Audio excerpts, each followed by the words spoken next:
on, everybody? Hello again and welcome back to another episode of the Welch Report with me, Jean-Luc Welch.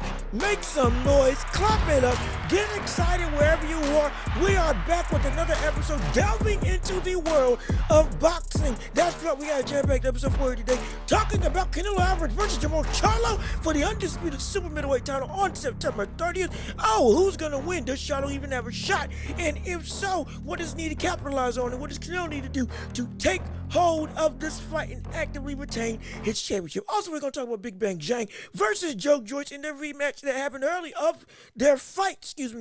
this year, that happened in an upset win for Big Bang Zhang in stopping TKOing Joyce. Who is going to win that rematch? What needs to be done? All of that's going to be talked about right here on this show. So thank you for tuning in. Thank you for listening. Oh, thank you so much for making this show your abode. Absolutely. Before we even get started, real quick, leave a like on the video, comment your thoughts and opinions, subscribe to the channel, and share the show with everybody. That you know, so we can build up this empire together and get to the goal of 500 subscribers and then to 1,000. All just the building blocks of making a great community is all on you all helping me make this dream possible. Absolutely. But without further ado, let's forget all the niceties and all that stuff. You're here for content, and I'm here to give it to you. So let's talk about the biggest fight of this month. And it's a boxing dedicated episode. You know that means it's time to step into the ring. That's right. Let's get it started. Ring the bell. It's time to fight. Round one underway, and we gotta talk about the matchup with Jermell Charlo versus Canelo Alvarez for the Undisputed Super-Middleweight title. That's right, in a fight that many people that hit people upside the head, be perfectly honest, wasn't expecting. Jermell Charlo, 35-1 and 119 KOs, also the now undisputed super welterweight champion. Of course, that will get stripped the second he gets announced as undisputed super welterweight champion in the ring when he fights Canelo. But for now, it's undisputed versus undisputed. But him winning this fight would be the biggest accomplishment of his career, fighting and beating potentially currently the most known, recognizable name in boxing today and in sports as a whole, in Canelo Alvarez. This will be a huge stepping stone for Jermell Charlo in bolstering his name into one of the greatest of this generation.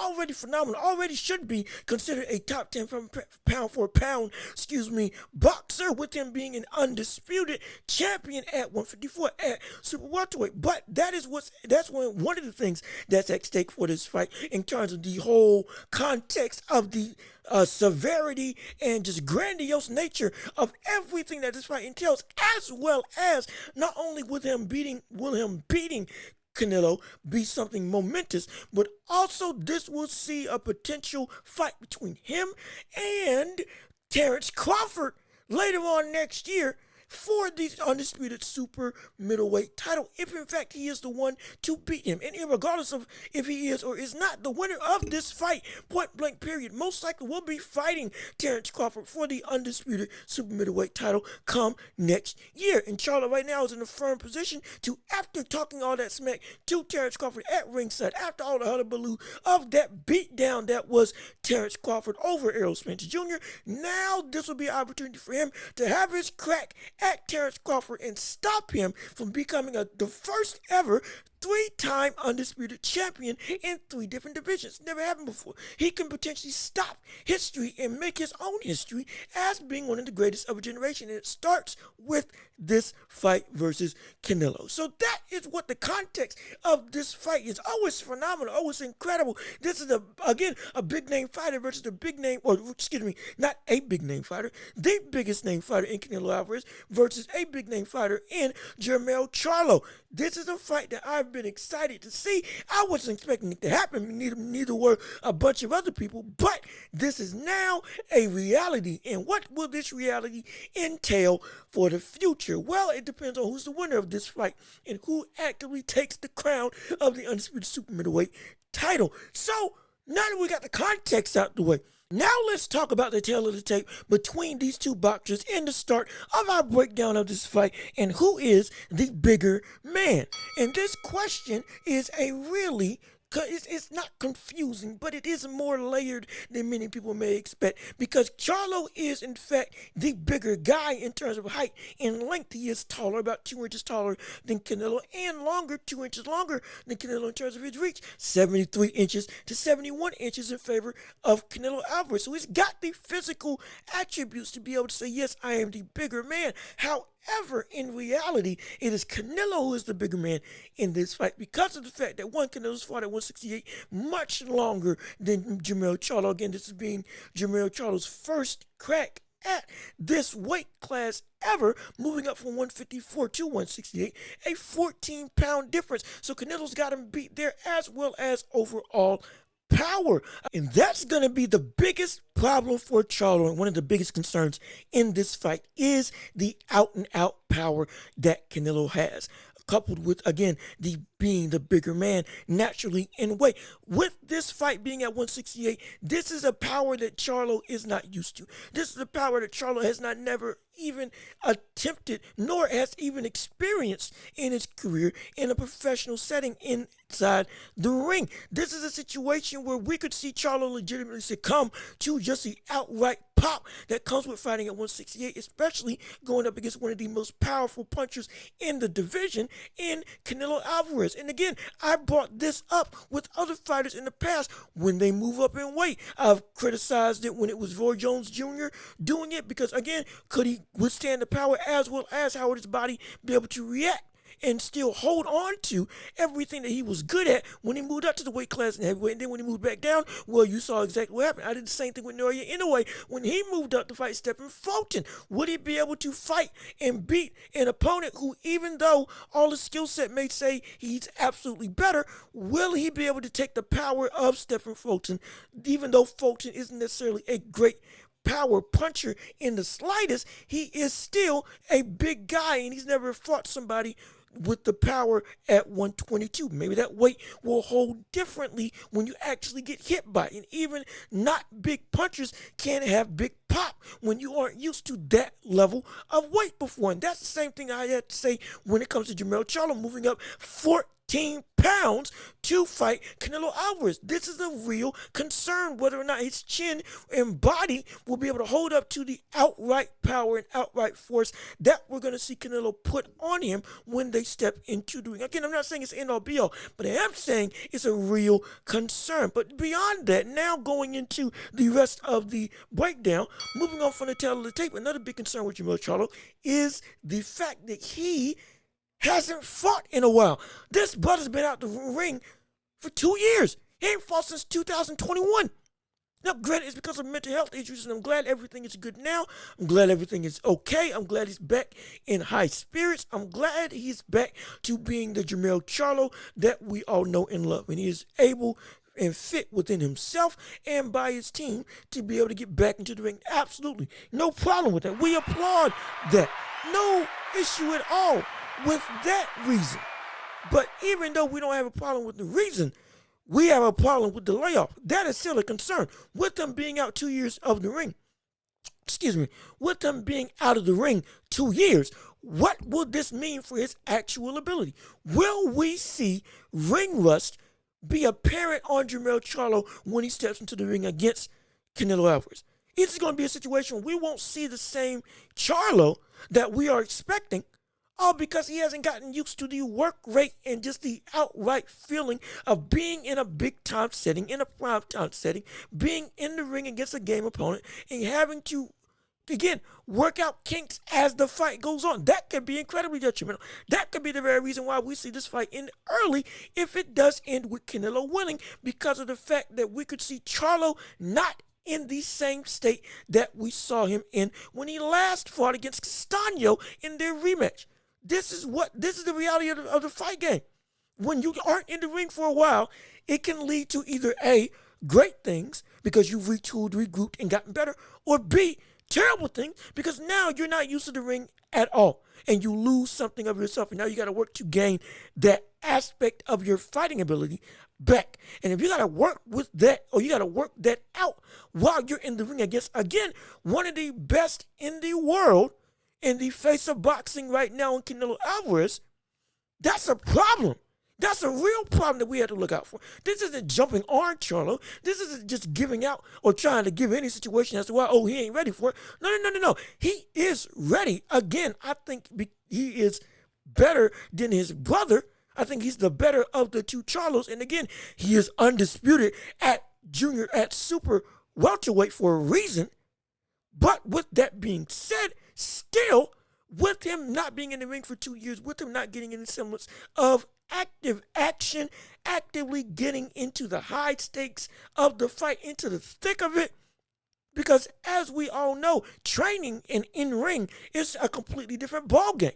You can prepare all you want. It's a completely different ballgame when you step through those ropes and it's time to actively fight when your record's on the line, undefeated or not. It's a different atmosphere. It's a different feeling. It's a different vibe all around. And your body either can be like, okay, I'm ready, or it can falter when that setting comes into fruition. And because that's the case, we need to look at Jermell Charlo and say, is there going to be a semblance of getting back in rhythm of what I know I can do when you step into the ring with Canelo Alvarez? That is a real concern.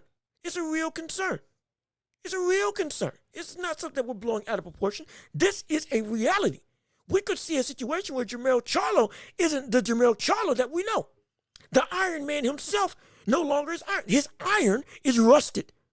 That is a fear that I see for this fight, and I hope it doesn't come to fruition, but it's a reality we have to look to and say this may be possible. But barring that, I don't think that's going to be an issue. I don't think that's going to be a problem. I think we're going to see the Jermell Charlo that we expect to see, which is the Jermell Charlo that is an Iron Man, great stamina, is going to come at you, and this brother now is fully prepared within himself and within his team to say, I can take on the bigger challenge. So it is a concern.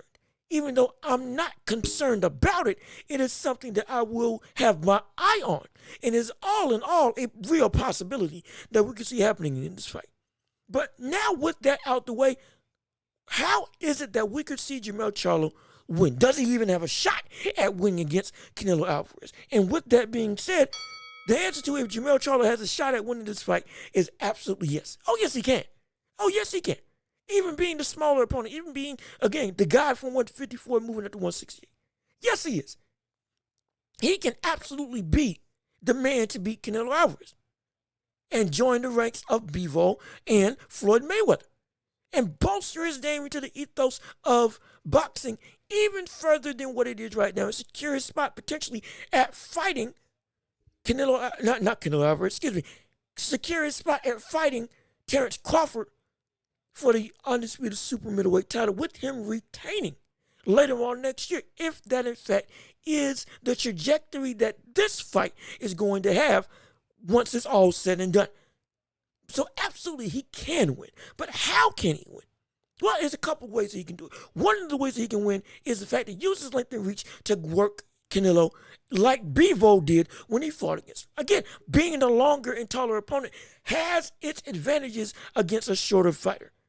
It gives you the leeway to be able to say, I can stand and be able to punch without getting hit if I understand distance like I need to. You can make it so that you can use your length and reach to throw combinations from afar and have Canelo have to work his way on the inside and damage him to that point. Again, using volume and using great distance control to overwhelm Canelo and make it so that he can't get his own offense off because he's too busy trying to work on the end or trying to work his way into the inside. But with that being the case, you're constantly getting peppered with shots. They may not hurt because I don't think Charlo's going to be able to hurt Canelo. But it could be a situation where it's enough, just like with Bivol against Canelo, to dissuade him. Now, granted, Bivol has more power than Charlo. Absolutely not. Absolutely, that's the case. Again, Canelo's moving up to fight Bivol at light heavyweight. Again, Bivol was one of the best boxers in the world. Nobody knew a hoot about him, though. And that volume, coupled with the power, coupled with the speed, coupled with the distance control, all were the reasons why Bivol has so much success with. So I'm not saying Charlo can absolutely replicate that to a T because he lacks the power necessary to get Canelo off of him, in my estimation. But that doesn't mean that it's not possible. That doesn't mean it's not possible. And absolutely, that can be a situation where we see him be able to control Canelo from distance, control him from range, using his jab, because he does a very good jab, and utilizing the right hand and left hook when Canelo tries to get on the inside to catch him when Canelo tries to step in. And then also, if he's trying to escape, let's say Canelo gets him in the corner, what can he do?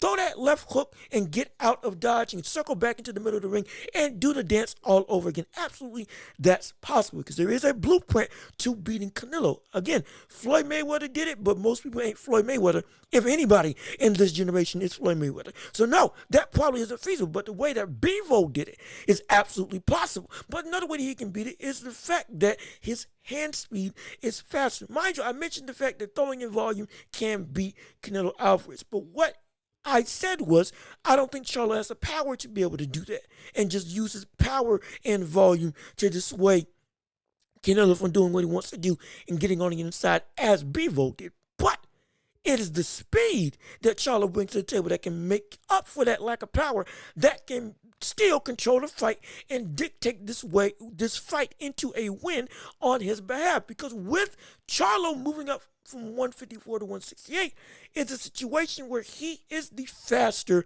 fighter. His hand speed is faster than Canelo's. Yes, it is. Canelo has great hand speed, don't get me wrong, but it's not blazing.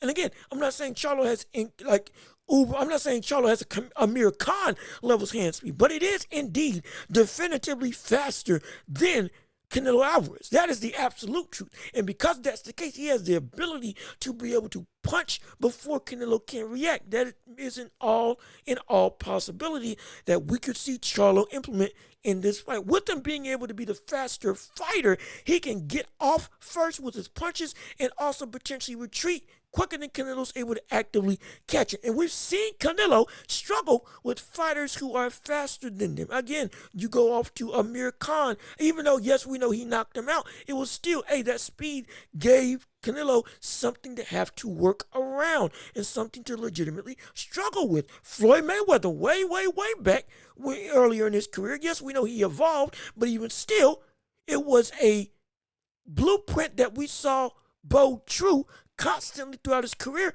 Tougher, slicker, quick fighters give Canelo trouble. And I'm not saying Jermell Charlo is a slick fighter, but I am saying he is a quick fighter in terms of his hand speed. It is, like I said, indeed faster than Canelo. So we could see him use that hand speed on Canelo Alvarez to get him potentially in trouble. We could see him, in terms of Charlo, utilize his hand speed to be able to always attack first, get out of dodge before Canelo can react, and do that dance all night long and be able to land combinations at a blazing speed to overwhelm Canelo Alvarez. That could be a tactic that we see, and that could be a way that we could see him get to a victory via decision. And on top of that, one of the biggest things that we see that Charlo can do to actively win is the fact that his ability to have timing on his punches. Yes, we've talked about timing before with people like Terrence Crawford. And again, his instincts and timing are second to none. It is the best in the world in my humble opinion, as well as Terrence Crawford being the best boxer outright in the world, in my opinion. But even with that being said, Charlo in and of himself does have a gifted ability to time his opponents and throw always at the right moment when he sees an opening and connect with the correct punch in the correct situation. Again, it's nowhere close to Terrence Crawford's level, but it is at a level that is elite. That is undoubtedly so. Sean Porter's talked about it, and many other boxers have talked about it as a gifted ability that we see Charlo utilize throughout his career. And that can be a situation that we can see him take advantage of Canelo when he throws his slugging shots. We know how Canelo's been fighting over these past couple fights and over the progression of his career as he's gotten older. It's gone from combination punching to one-shot power shots, especially as he's moved up, and now it's super-middleweight. One-shot power shots, overwhelming his opponents with, again, bludgeoning body shots, head hunting, really forceful hooks and uppercuts, all that stuff, but it's all at one at a time. And that can be counteracted by somebody throwing not only at speed and at volume, but with the timing of somebody like a Charlo, he could potentially counter Canelo when he tries to come in and throw those big, looping, powerful shots. and catch him consistently, and that could potentially lead to, hey, he may be able to put him in trouble. But Jean-Luc, you say, how can he actively hurt Canelo if he doesn't have any power, even if he's timing him? How is he going to be able to hurt him if he doesn't have anything behind his punch? Well, that was before he got with training with Derrick James. Now that he's been training with Derrick James, now the pop is actually substantial. It's not world beating, but it is legitimate now. One of the gripes with Charlo was the fact that he wasn't known as a major puncher. Again, with the record of 35 wins and 19 wins of those being KOs, it wasn't that, oh man, this brother is just clobbering through every single brother he even touches. They're just going to go down and out. Nah, this was a situation where, okay, he's got decent power, but it was nothing to write home about. It wasn't nothing incredible. It wasn't nothing substantial. Now, however, with all of those things I just said, with the speed, with the ability to time Canelo, if he tries to come in with those big one-hand power shots and those big one-hitter quitters that we've seen Canelo do. Now, all of that being said, on top of now having better punching technique and better power behind his shots, we can now see Jermell Charlo utilize everything, all of that in combination, the speed, the timing, and the power, to be able to say, if I catch you right, Canelo, there is a legitimate chance that now I can hurt you. Now I can get you to respect me. And that's one of the biggest things that comes down to Jermell Charlo.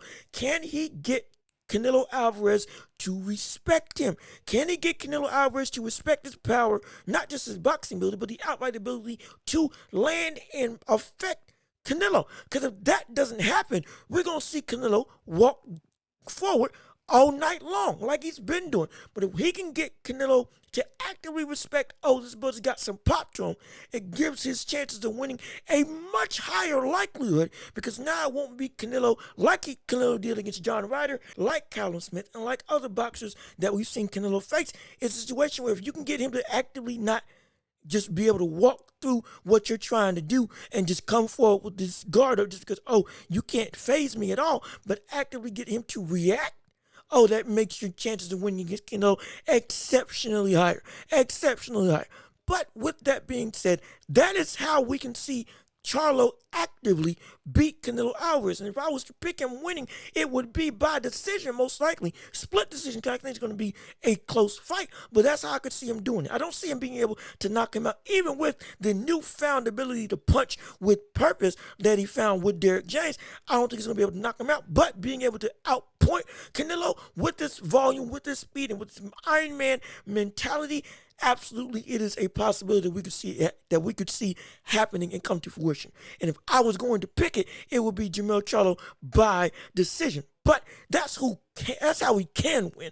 But who I think will win is going to be Canelo Alvarez. That's my pick for winning this fight. And the reason being is because of the fact that we don't know if Charlo can handle his power. Like we said earlier at the top of this show, with him moving up from 154 to 168, the power's just different. It's a different level of scale, especially against somebody who's got about, almost 60 fights and nearly 40 KOs. Yeah, this brother's a heavy hitter. And again, this is a brother who knocked out Sergio Kovalev. This is a brother who has gone toe-to-toe with Gennady Golovkin, and actively made Triple G react to his punches. And that's one of the biggest punchers that we've seen in the middleweight division, period. And one of the best chins that we've seen in the middleweight division in history, let alone just this era.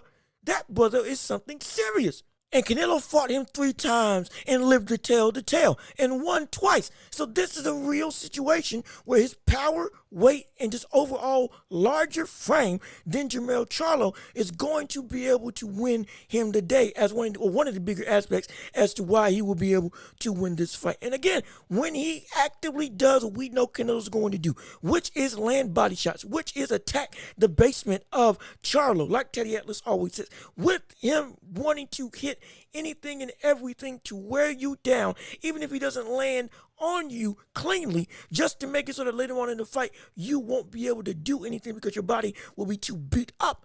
This is a situation where we don't know if Charlo can withstand that level of power. Again, that was one of the bigger concerns that I had at the top of the show. And this is one of the bigger reasons why I have Canelo winning this fight, but also it's because of the fact that he won't be able, in terms of Charlo, I don't think he'll be able to make Canelo respect his power. I don't think Charlo has enough, even with training with Derrick James, to have the ability to make Canelo respect him and be able to make him actively say, oh, wait a minute, let me not just come full force and just guard up, come in, swing, swing, swing. Let me not do that. That is a tactic that I think Canelo's going to actively be able to implement because of the fact that Charlo won't be able to get him to actively respect, oh, I can't just come forward and do whatever I want to do. Again, I could be wrong. We could see an absolute change, but until he actually shows it in the ring, I don't see it happening because at this point in time, especially with the 2-year layoff, especially with him having potentially showing ring rust when he steps into that ring, all of that is too much for me to say, oh man, I think Charlo's going to be able to actively make Canelo back up, let alone just make him hesitate. I don't think this is going to happen. This is not no disrespect to Charlo. I know what can happen, and I outlined why he can win if everything goes right for Charlo. But I don't think that's what's going to happen on fight night, and because of that, I don't think we're going to see Canelo actively respect Charlo with the inability of Charlo up until this point to actively show he has power. Even though I say he's now got legitimate pop to him, which I still believe, he's going to have to show Canelo that that pop is the substantial and that pop is real in order for Canelo to actively give him the level of respect necessary for Charlo to implement his full game plan in order to win this fight. And I don't think that's going to happen. And on top of that, Canelo Alvarez, out and out, has more skill, is more adaptable, and is better well-rounded as a boxer than Charlo is. And Charlo's phenomenal, don't get me wrong. Again, he is, undisputed for a reason. He should be and is on, in my opinion, the pound-for-pound list for a reason. That title didn't just come just by happenstance. No, the brother's got legitimate talent, but that does not mean that he is better as a boxer than Canelo Alvarez. Canelo Alvarez has shown that he is smarter, he is more adaptable, he is better ring generalship, he is able to outthink opponents on a more consistent basis. He doesn't always have to go to slugfest and has more dimensions to him as a boxer than we've seen Charlo show in his career, as well as Canelo has had more experience, and the experiences that he's had in that vast career spanning 15 years have been against people that are better than Jermell Charlo in my estimation. Again, he fought Floyd, and then he fought, at that point in time, a prime dominant Triple G, who was the boogeyman of the entire division, let alone the entirety of boxing. He has gone into war with people with a wealth of knowledge, with a wealth of tactics, and with a wealth of different looks and scenarios that Charlo hasn't experienced yet, but Canelo has. And because of that, we can see that experience and the experience that he's gained from the past fighters and past champions in terms of Canelo's career that he's faced. We can see that come to fruition, and we can see that be something that Charlo may not be able to overcome because he may not understand how to operate in certain situations, unlike Canelo, who has been in those situations and has come out on top. And all of that is why I think Canelo's going to be able to win this fight. But the biggest gripe, despite everything that I said with Canelo winning, all of that stuff, I still think Canelo's going to win. And I'm going to give you my prediction at the end of this. But the reason why this fight is still so up in arms is because there's one tactic that is not tactic, excuse me. There is one X factor that is far and away going to be the deciding factor for this fight. And that is going to be, actually two. One is power and weight. Can Charlo handle the power of Canelo? And two, it's stamina. And that's where the next round of this fight comes into play. That's where the deciding factor potentially for this fight. Stamina. Jermell Charlo is known as the Iron Man. The brother's got stamina for days. He's a workhorse. He can go 12 rounds, same output without any issue whatsoever. Even at this elevated weight class, I don't think it's going to be a problem for him when he steps into the ring. But with Canelo, it's a different story. We've seen Canelo get older. Even with him having a diminished level of boxing ability, it's still phenomenal. Don't get it twisted. And even now, I still think it's better. But the one gripe against him has always been his gas tank. We saw it go down against Triple G in that trilogy fight. And we saw it against John Ryder when they fought against each other. And how the output wasn't able to be sustained as the fight went on. This is the real test for Canelo because he's going up against somebody who can, from round 1 to round 12, go as hard as he wants to and have no issue surviving. We could see a situation where we could see Jermell Charlo be able to overwhelm Canelo and get him tired so that in the later rounds, that same or even elevated volume that he chooses to put on Canelo actively starts chipping away and leading into a situation where, oh man, he's got control. And potentially, if he loses the early rounds, he wins the late rounds because of Canelo's gas tank that has gotten worse and worse and worse, seemingly, as his career has gone on. That's just a fact. We've said this about Canelo countless times on this very channel and on other channels we've seen it, and on just boxing pundits, we've seen it. Canelo's gas tank has been a real concern. We've seen him slow down. We've seen him slow his output and just his overall boxing movement speed. We've seen it get lower and lower as the rounds get later and later. It's one of the biggest reasons why against Triple G in their third fight, it was Triple G coming back because Triple G all of a sudden amped up the pressure, put it on Canelo later in the fight, even though he lost the majority of the rounds, looking for a KO because he was trying to gas out Canelo and make it so that when he actively amplified his pressure, put his all into his punches, and upped his volume, he would be able to get Canelo out of there because Canelo would then be tired as well as taking these bludgeoning shots. Oh, it's enough to put him on the canvas and potentially get the fight stopped or get a KO. That's what Triple G was going for. And while he didn't get the KO and he lost the fight, we saw, oh man, yo, this brother came to fight and he won those later rounds. Absolutely. Because Canelo was not stamina oriented. Canelo didn't have the gas tank. He wasn't able to keep up with the pace when Triple G elevated himself. Even though he was so dominant in terms of Canelo early on in that fight, for the majority of that fight. Triple G won those later rounds, absolutely. John Ryder was having success in the later rounds against Canelo when they fought, even though John Ryder got dominated for the majority of the fight. John Ryder bloodied Canelo. John Ryder put on a respectable performance when it was supposed to be just a whitewashing from Canelo in his hometown, in his home stadium, amongst his own people, in a in a fight that was supposed to be giving back to his fans in Mexico. It was still an entertaining affair, no doubt about it. And he knocked him down multiple times, absolutely. But still, when the later rounds came, what happened? We saw Canelo Alvarez then get lax. We saw shots get through. We saw that block get chinks in the armor. We saw vulnerability. We also saw it against Bivol when the stamina wasn't able to be consistently what it needed to be. And I gave it to because of the fact that he was fighting above his weight class at 175 against an opponent that was just so much bigger. That was my understanding of it. The volume that Bivol put on Canelo, plus him going up to 175 at this stage in his career was too much. Again, I know he fought Kovalev at light heavyweight and won, absolutely, but that was earlier in his career. His body was able to take that a little better. Now, nah, it wasn't. That's what I thought was the case when he fought up against Bivol when he went up to 175.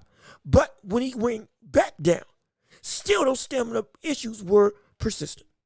And now those stamina issues are going up against an Iron Man, literally, nicknamed the Iron Man in Jermell Charlo, who can go as hard as he wants to, punch in volume all 12 rounds and not have any waning abilities. Unless the weight affects him in terms of Charlo, unless the weight affects him and his stamina, which right now he's been looking phenomenal in training and just his overall body. He looks like, oh, this is great for him. But unless we see the weight affect Charlo's stamina and make it so that he doesn't have the gas tank that we've seen Charlo have for all of his career, unless that happens, it could be a situation we see Charlo actively be able to gas out Canelo in the later rounds and use that volume coupled with the newfound power and his timing to be able to get Canelo out of there. Absolutely. That is absolutely a possibility. It's the realest possibility out of everything else we've talked about. Out of everything we've talked about, that's the realest possibility that can happen in this fight. Canelo can gas out. Canelo can wane. Canelo can succumb to stamina loss. Canelo can succumb to fatigue. And that's the prime time for Jermell Charlo to get in the work and the shots necessary, not just to win rounds in the later part of the fight, but to potentially put Canelo in real trouble and knock him out. I'm not saying it's likely. Again, I still don't think it's going to happen. But of everything that we've talked about before, that's the realest situation that we could see Charlo get into in order for him to take victory. And of everything that we talked about earlier, that's the realest thing. And that could be the biggest downfall for Canelo. But all of that could be alleviated if Canelo does two things. One, stamina, get that stamina up. And two, head movement. Like he did against Danny Jacobs, like he done against Lara and other boxers in his career. Canelo at his best was able to utilize head movement. Not this walk down, guard up style. The ability to move his head, slip punches, and consistently get off angle and get off the center line of his opponent to slip and counter was what made him one of the most devastating boxers of this generation. Is what got him the moniker of being the pound for pound number one in the world at one point in time in his career. It's what got him to become the face of the sport. Head movement. If he is actively able to move his head, phenomenal. But when he doesn't, he's beatable. Especially against somebody like a Charlo, who, unlike John Ryder, is actively refined and can throw in volume like John Ryder was trying to do, but have success. That is what Canelo is facing up against. And because of that, he can't fight the same way anymore. I've gotten on him for it multiple times. Canelo needs to utilize head movement. And if he doesn't, there is a substantial likelihood that we could see an upset. If everything that I said previously bodes true in terms of Canelo, in terms of Charlo's game plan against Canelo. If all of that bodes true and Canelo doesn't move his head, we could see a legitimate situation where Charlo is the new undisputed super-middleweight title. Or he wins the undisputed super-middleweight championship and becomes the second two-time undisputed champion in two separate weight classes, joining Terrence Crawford and just outright, all in all, joining Clarissa Shields. That could be a real reality if Canelo does not move his head. But if he does move his head, like we've been seeing in training videos, like we've been seeing with him in the gym, like we've been seeing from him when he's been training with Eddie Reynoso. So again, I've been saying, or if I hadn't said it before, I'll say it now. The training style of Eddie Reynoso's for Canelo Alvarez hasn't been good because he has seemingly taken away Canelo's best attribute, which is being able to be slick and hard to hit and being an aggressive counterpuncher by slipping punches. You did not even have to land on the body of his opponent to get them tired, make them miss while you're standing in front of him. That was one of Canelo's best traits, and all of a sudden got ripped away. Who knows why? And I speculate it's because Eddie Reynoso's training and change in training style. But now, if what we see in these training videos are true, and we see Canelo utilizing head movement more, utilizing slipping in his defensive abilities, and which will inevitably lead into him utilizing that for offensive gains by countering, now, Charlo has no shot. Those are the two X factors. The main one being stamina, and the second one being if Canelo actively utilizes head movement in this fight. Because he can't walk down Charlo like he's been doing all these other fighters, even if Charlo is a smaller man in this fight, in terms of a power and weight perspective. Even if that's the case, you can't do it. because you will get pieced up. And even if it doesn't affect you, it's points on points on points on points that can win Charlo rounds and potentially win him the fight outright. But again, I have Canelo Alvarez winning. And for my prediction, I got Canelo Alvarez winning by KO if it's not early in the third, because if he catches him right and Charlo can't take it, oh, boom, boom, it's down and out. Or late in the 10th round after wearing and tearing on Charlo all fight long. Or by split decision, again, because I think it's going to be a close fight. If it's not by KO in the 3rd and or 10th round, by split decision by the end of the fight. That's where I got winning. But again, that can very well not happen. And we could see Charlo get the upset and win. And it's predicated out of everything else I've said on 2 X factors. One being stamina, the most paramount one. And then if Canelo does not move his head, if Canelo is still walking forward and having that guard up, come forward mentality, even though I said that's what I think he's going to do in this fight, if he does indeed do that, as much as that can actively win him the fight, it can also absolutely lose him the fight. Because he will, again, get pieced up and can get beat off of points because somebody is just throwing everything they can and then getting out the way. And then you can't adapt. Well, not adapt, but you can't. It's hard for you to adapt because you are the slower man in this fight. And again, like I said before, faster speed fighters have given Canelo some trouble in the past. Not just, it ain't just been southpaws. It's been speedy southpaws. Speed is one of the biggest keys that can beat Canelo Alvarez. I'm not saying that he's just so vulnerable that anybody can do it. I'm saying it is a legitimate ability that has given him trouble. Speed on top of volume, on top of work rate, like Charlo's able to bring, with just a guard up, come forward mentality, you can absolutely lose if you're Canelo to Charlo. Absolutely. Even though you can also win that way. But if I'm coaching him, I hope he uses head movement to kingdom come. Slipping every punch. Making Charlo tired by just moving, slipping, and dodging. Getting out the way while being right in front of him. Make him waste all of that Iron Man stamina that he's got on him. And then utilize that to counter. If you're not going to throw in combination and volume like you used to do in the past, then use those slips to land those big one-hitter haymakers that you love to throw if you're Canelo Alvarez. That's my perfect game plan if I was to coach him. But again, only time will tell when he steps into the ring. I still think, even if he doesn't do that, I think he'll be able to win. I really do. However, even being favored, I'm not going to look over the glaring holes that can actively lose him this title against Jermell Charlo. It's absolutely possible.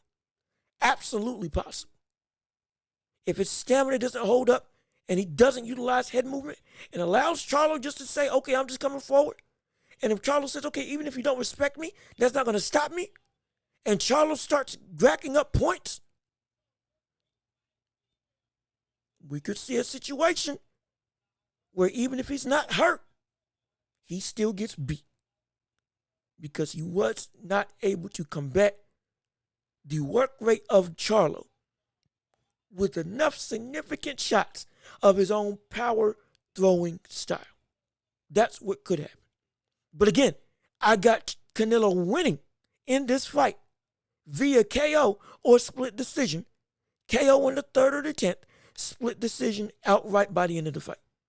That's what I got. But either way, I got Canelo winning. But it's going to be a good fight. My gosh, I can't wait to see this fight.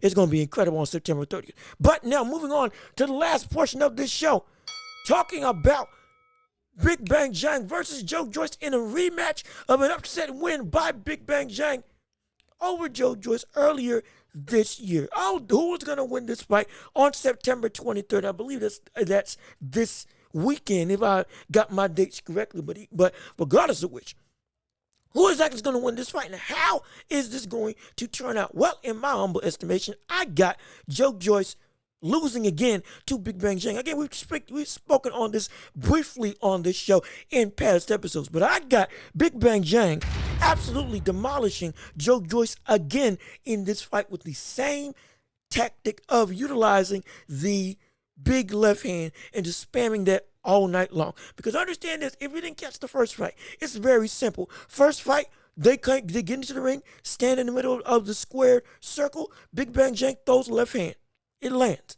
Big Bang Zhang gets an idea and throws another left hand. It lands.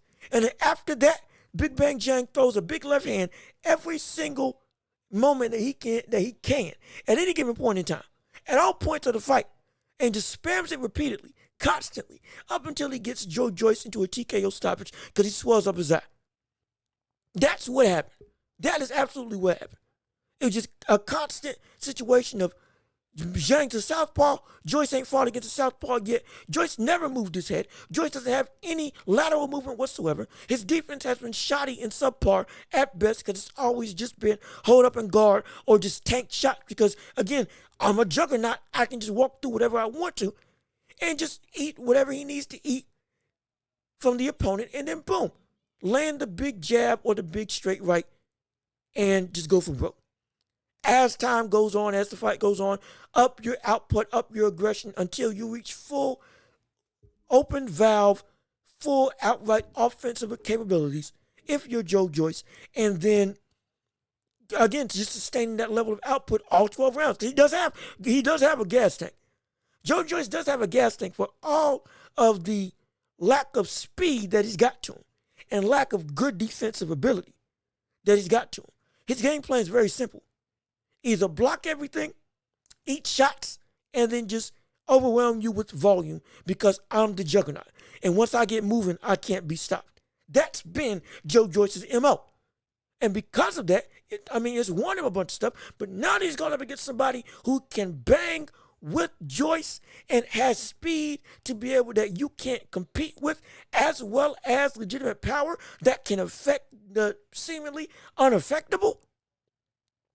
Now you're in trouble. And what happened? You lost. And the same thing is going to happen in this fight. I don't see Joyce having the ability to be able to overcome Big Bang Zhang because I don't see him being able to add anything else to his game plan. He is 37 years old, and at this point in his career, he got so much success from being as one-dimensional as he is that at this point in time, you won't be able to ingrain that out of him. He won't be able to ingrain that out of him. The biggest thing that's going to lose Zhang this fight is stamina. Because when Zhang got tired in their fight with Joyce, then Joyce actively has some success. Especially when Joyce started picking up the pace. Absolutely. But with that being the case, even after Joyce picked up the pace, Zhang still was able to land the big left on a consistent basis. Rock him, nearly knock him down a couple times. Stun him, hurt him, make him back up, which I've never seen Joyce do, and then end the fight.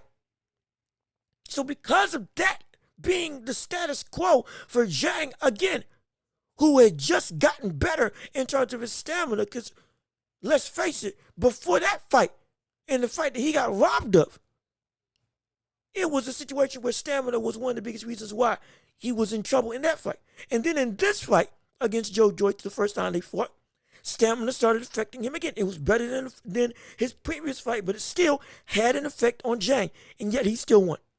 Now, if Zhang is committed to getting his stamina up and up even more, and he's actively turned that into an even less of a glaring weakness, that's all he needs. It can still be a problem, but it's not as big of a problem as it has been in his career. And just consistently still land the big straight left, because he still got the power, still got the hands, we still got all that stuff. One of the more quicker hands, one of the faster punch throwers in the division with his hand speed. It is elite by the division standard of heavyweights. It is deceptively fast. That is absolutely true. Again, Andy Ruiz probably has the quickest hand speed in the entire division outright. But Zhang is up there. Couple that with the again legitimate power that has shown to crack the uncrackable nature of Joyce and stop the Juggernaut in its tracks. I don't think Joyce is going to have any answer.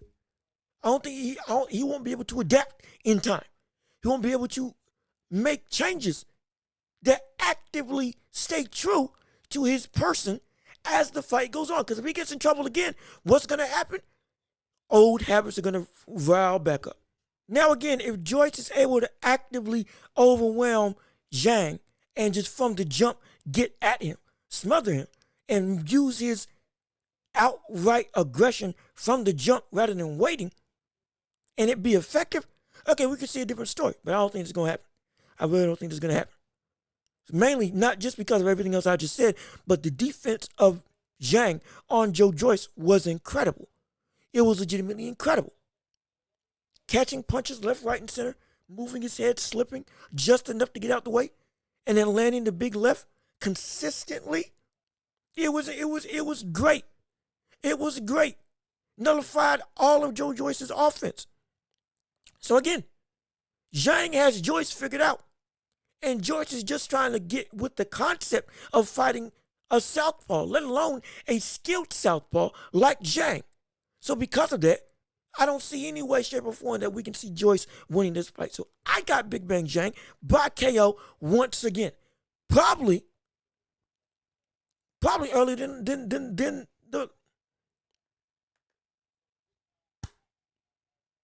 probably earlier than what we saw in the last fight between them two. Potentially.